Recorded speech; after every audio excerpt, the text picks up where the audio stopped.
starts right now. Thank you, Joe.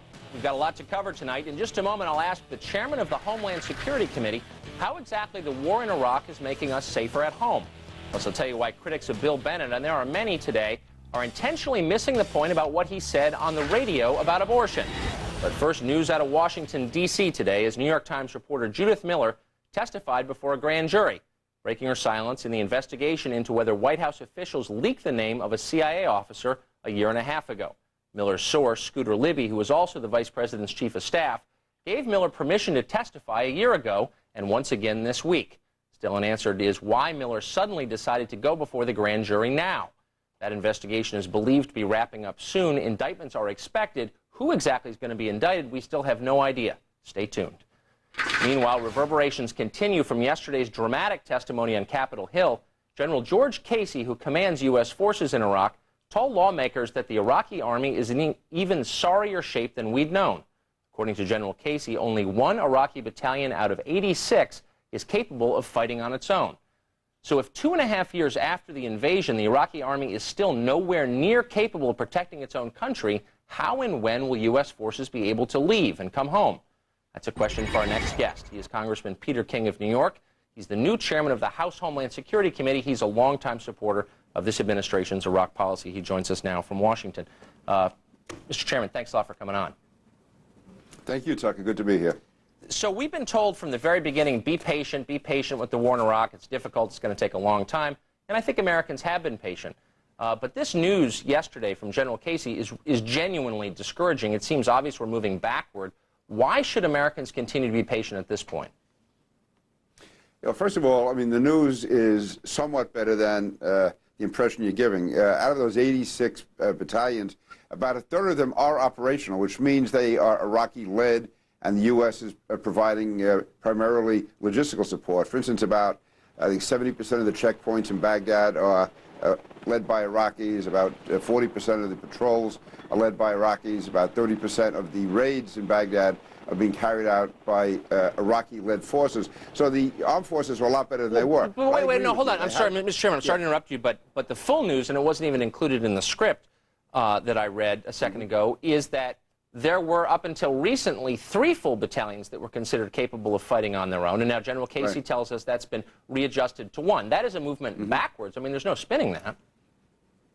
No, I'm not trying to spin anything. I'm just saying if you compare where we were, let's say, a year and a half ago, we're further along. We're not as far along as we hope to be, and we did go from 3 to 1, and I agree with you. But I'm also saying, though, that there are about a third of the battalions are Iraqi-led, which means they're operational, and the U.S. is providing primarily logistical support. But there is a good ways to go. But I was also telling you what the Iraqis are doing on their own, or primarily on their own, in and around Baghdad, as far as checkpoints, as far as patrolling, and as far as raids. Now, I agree with you. I know General Petraeus, I think, did the best job he possibly could, and we do have to dramatically improve the training, or not just the training, but the results for the Iraqis on the ground. Now, we are, though, going to be using less U.S. forces in 2 weeks for the referendum than we had to use back in January, because the Iraqis are going to be providing more security now than they did then. So, you know, they are providing, doing a better job than they were 6, 8, 9 months ago, but they're not as far along as we expected them to. Yeah, so and that's the reality. Okay, but at some point, I think very soon, I say this with no glee, just as an observation,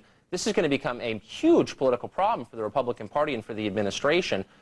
The president can't continue to give the same speech again and again, you know, stay the course. At some point, he's going to need to say, this is going to end by this date, or in the near future, or at this point. What is he going to tell us? When are we going to know that we can bring our troops home? Well, we know we can bring the troops home when the mission has been accomplished, and or when the Iraqis are capable of defending themselves. Again, progress is being made toward that, but not enough progress. It's not going to be easy. It's not going to be. It's not going to be fair. Of course, and people accept that, and I think they know that, and I think they understand the administration saying that on good faith. But most people, including me, have lost track of what the mission is. Can you state it in one sentence? What is the mission, and when will we know it's accomplished? The mission is to stabilize Iraq and thereby help to stabilize the Middle East, and thereby help defeat al-Qaeda. Okay. And you cannot have done that so long as Saddam Hussein was in power. But that's so broad and so subjective, so amorphous. I mean, when do you think we're going to achieve that? No, I don't think it's amorphous at all. I think when you're talking, first of all, you had to remove Saddam Hussein. We did that. Secondly, you had to get a constitution, which hopefully will be approved on October 15th. The fact that you have 90% of the Iraqi people intending to take part in the election shows that the large number of Iraqi people are behind the movement toward democracy. If you can democratize Iraq with a reasonable amount of stability and have the Iraqis protect themselves and provide their own protection, that will be a tremendous step forward in the war against terrorism. Now, I agree with you. The real test, the crucial test, is going to be how effective the training is. And that is what we have to improve. But again, progress has been made. But wait a second. You know, we can't pull the plug. Yeah. Okay, but if you can't even drive safely from Baghdad out of the country, and you can't, as you know, I mean, if you travel to Iraq, you really have to fly because you get killed if you drive in. How meaningful is an election at that point? If you can't even send your kids to school, you can't go to the barber, you can't go outside uncovered if you're a woman, you can't buy liquor at liquor stores that existed before the invasion, et cetera, et cetera. Does any of this democracy talk mean anything to ordinary Iraqis who are afraid of getting killed? Well, if 90% of the people come out and vote, obviously it means something to them because they are told if they do go out and vote, they're going to be killed. So if 90% of the country is willing to run the risk of being murdered by a terrorist, then yes, it does show something. It shows that the Iraqi people are committed to making this work. That, to me, is the greatest affirmation of what we've done, that so many people are willing to put their lives in the line to, you know, show their faith in democracy. So that is a tremendous expression of support. Yep. Having said that, I agree with you that this cannot go on forever, and that the key point is going to be when more and more can be turned over to the Iraqis. And that is the timetable that, again, we have to look for, but we cannot be setting definite dates of what's going to happen at a certain time, because then you just give the enemy a target to aim for. If I were a Republican in a questionable seat with this midterm election looming, I'd be really concerned, and I'd be complaining about it to the White House. I'd be saying to the White House, gee, you know, give us a better storyline here. Are Republicans doing that you know of?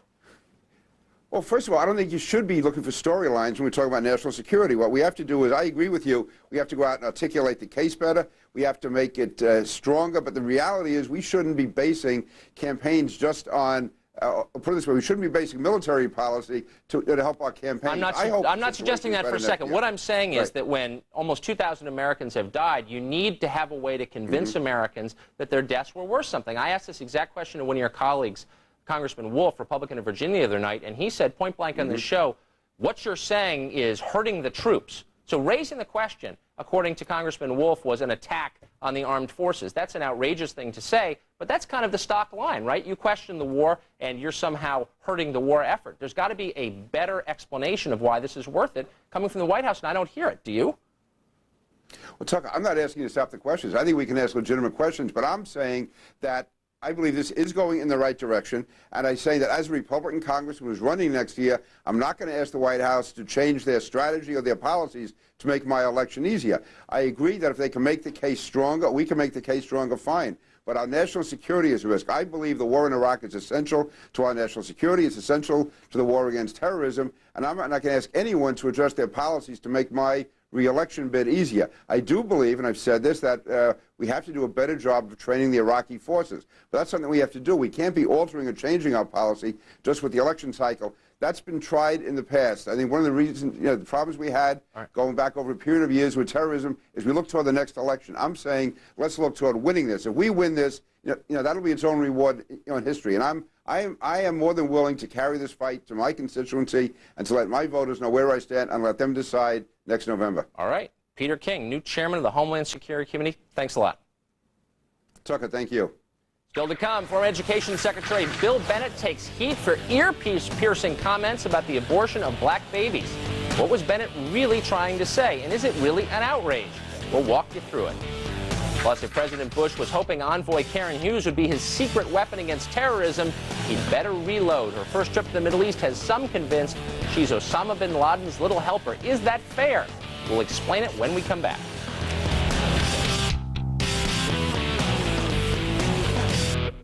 One of the most compelling offers in Buick history ends this Friday.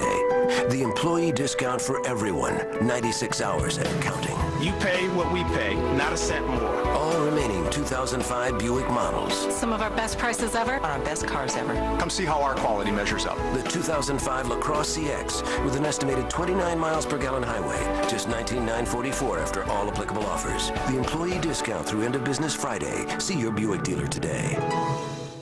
At BASF, we don't make the computer screen, we make it sharper.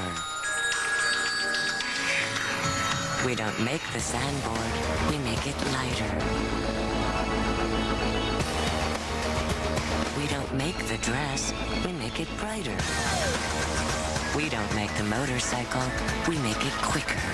We don't make a lot of the products you buy, we make a lot of the products you buy better. BASF, the chemical company. Coming up, is the Endangered Species Act on its way to extinction? Plus foul play from the former governor of Massachusetts. He says he's a Yankees fan now that he's running for governor of New York. The outsider defends him. Next. Important message to all CNA insurance policyholders. If your business is affected by Hurricanes Katrina or Rita and you can't reach your agent directly, call the CNA Catastrophe Operations Center at 877-CNA-ASAP. Lunesta. People everywhere are discovering it. What are you waiting for? Talk to your doctor to see if Lunesta could make a difference for you. No SUV has done it before. Mercury Mountaineer is first in owner loyalty 4 years in a row. Mountaineer introduced the disappearing third row seats. And now there's roll stability control for added safety. You've got room for up to 7. And more than enough space for everything. And everybody. And the Mountaineer has a look all its own. Now drive the 2005 Mercury Mountaineer for $22,891. No hassles, no gimmicks.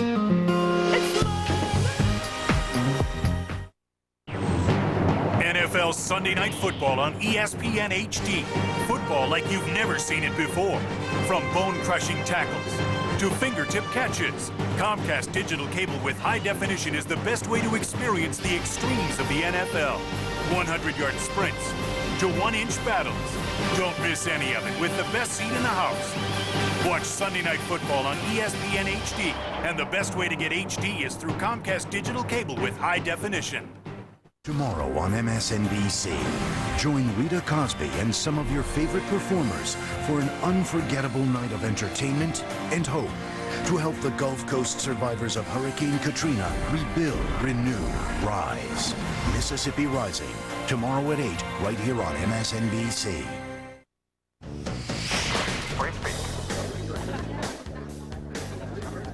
Welcome back to The Situation. I'm Tucker Carlson. In her first trip as America's PR agent to the Muslim world, Karen Hughes quickly learned that Arabs have a message of their own, butt out. We like our medieval traditions. Our next guest says Hughes' week-long trip to Egypt, Saudi Arabia, and Turkey did more damage than good and even may have helped Osama bin Laden. Robert Pape is professor of political science at the University of Chicago and author of Dying to Win, The Strategic Logic of Suicide Terrorism. Mr. Pape, thanks for coming back on the show. Thanks for having me, Tucker. So I understand the critique that Karen Hughes' trip to the Middle East, not very effective, that she's way over her head, which I think is probably true. But how did she help Osama bin Laden? Well, first,